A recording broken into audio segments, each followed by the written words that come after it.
Hello, my name is Princess Adeyinka Tekenah. I am the founder of Happy Coffee. Happy Coffee is an indigenous Nigerian coffee brand and company.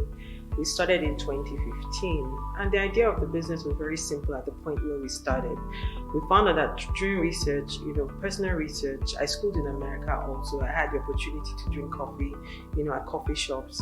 But I realized that when I moved back to Nigeria, Nigerians had access to coffee, but most of the coffee we were drinking was imported into our country. So from further research, I found out that 95% of what we were drinking, like I said, was imported. But we had states in Nigeria that were growing coffee like Taraba, Ondo, Ekiti. That already created in my mind somehow that we needed to create a platform where Nigerians could have access to locally grown coffee. And that was the journey of how Happy Coffee started.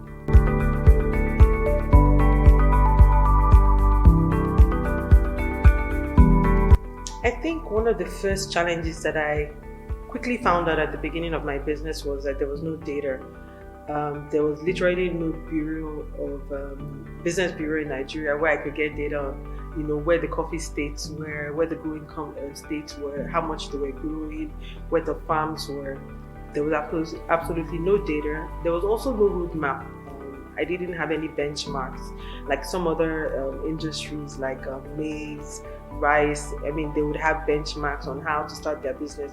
We didn't. So I had to put out a feeler, starting from myself, and we began to build a model from that. And I think that was the first challenge. Also, education was very key. Because I was in an industry that wasn't popular, there wasn't a lot of knowledge around how to build a coffee company in Nigeria. And thirdly, finance was very scarce to access at the beginning of the business, because when you're starting up a business, one of the things you want to do is do prototypes or understand research. We didn't have all those funding available for us to do that. So those were some of the three basic challenges that we faced starting a coffee brand and company in Nigeria.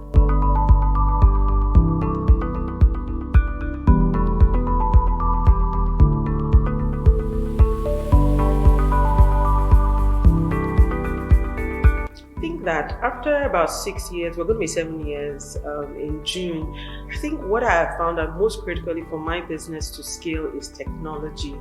One of the things that we're looking to do is to scale up our business, and I think that also happened after COVID. Once COVID hit and we came out of COVID, we realized that it was very critical for us to add technology to expand in our model.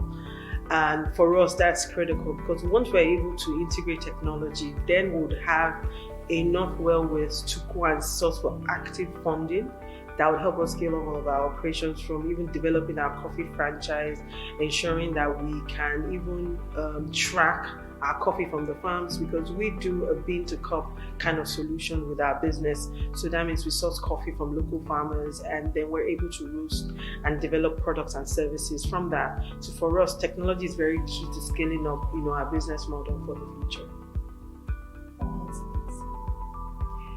I think that I'm first motivated by the possibility that the world gives to us. As a young girl, I went to America when I was about 20, with no money, no parents, and I was able to get an American education. It shows me that anything is possible, and I think those are the things that keep motivating me, especially being in an industry that's not popular in Nigeria. I'm motivated for the fact that the world brings to us opportunities to grow, and most importantly, to affect lives. Create influence for people, and build models that young Africans can look at and say, we did this in Africa.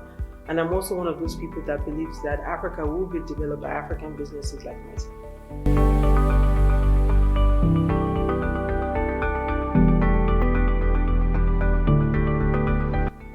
What advice would I give my 20-year-old self? I think I had everything at the 20-year-old, but what advice I would have given myself was to be fearless. I think that was what I needed the most, and I found it on the way. But to be fearless, regardless of the challenges that you face, you just have to keep going at it. Don't stop, keep moving, no matter how small the steps are.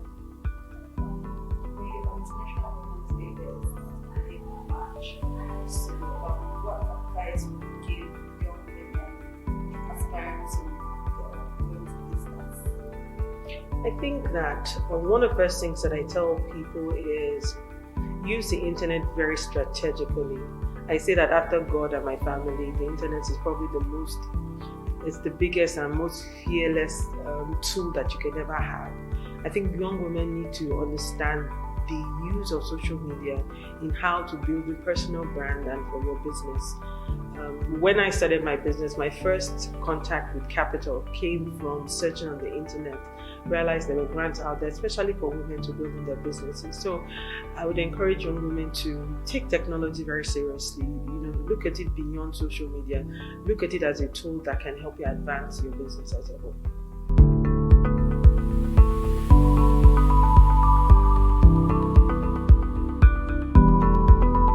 This year we're starting.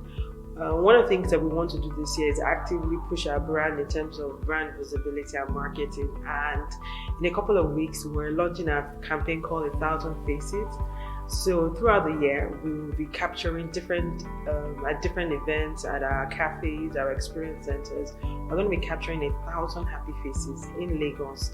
And the idea is to infuse happiness. I mean, things are already very tough and it gets really crazy around the city. But we want to be part of those brands that infuse happiness onto your journey, whether you're at home, you're at work. We want Happy Coffee to be a part of your story. And that's one of the campaigns we're doing this year. And we're actually starting up with the women's edition, where we're having women come to our coffee shop to get a free photo shoot so that they can have something to hold on to when those gloomy days come.